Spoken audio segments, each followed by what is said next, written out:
Hello বন্ধুরা, রাকিব অন্তরাকে রেখে ছোট পরিসরে বিয়ে করে নিলেন ঋতু হোসাইন। তাহলে কার সাথে বিয়ে হলো ঋতু হোসাইনের এবং তার বিয়ের সম্পূর্ণ ভিডিওটি দেখতে ভিডিওটি না টেনে শেষ পর্যন্ত দেখুন।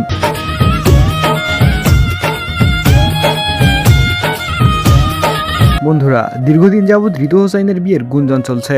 আপনারা অনেকেই মনে করেন গোপনে বিয়ে করে নিয়েছে ঋতু হোসাইন। তাহলে আপনাদের সকল জল্পনা কল্পনাকে সত্যি করে এবার কি সত্যি সত্যি বিয়ে করে নিলেন ঋতু হোসাইন? এটি জানিয়ে দিয়েই শেষ করবো আজকের এই ভিডিওটি। তবে তার আগে আপনারা যারা এখনো আমাদের চ্যানেলটি সাবস্ক্রাইব করেননি তারা তাড়াতাড়ি করে ভিডিওটি দেখে লাইক করে চ্যানেলটি সাবস্ক্রাইব করে দিন। গতকাল ঋতু হোসাইন তার স্টোরির মাধ্যমে সবাইকে স্পষ্ট বলে দিয়েছে যে তিনি বিবাহিত নন। এই ভিডিওগুলো ছিল তার মূলত ব্র্যান্ড প্রমোশনের ভিডিও। তো বন্ধুরা, ঋতু হোসেনের এই লুক আপনাদের কেমন লেগেছে সেটি অবশ্যই কমেন্টে জানাবেন। আর আপনি ঋতু হোসাইনকে ভালোবাসলে অবশ্যই কমেন্টে ঋতু লিখবেন।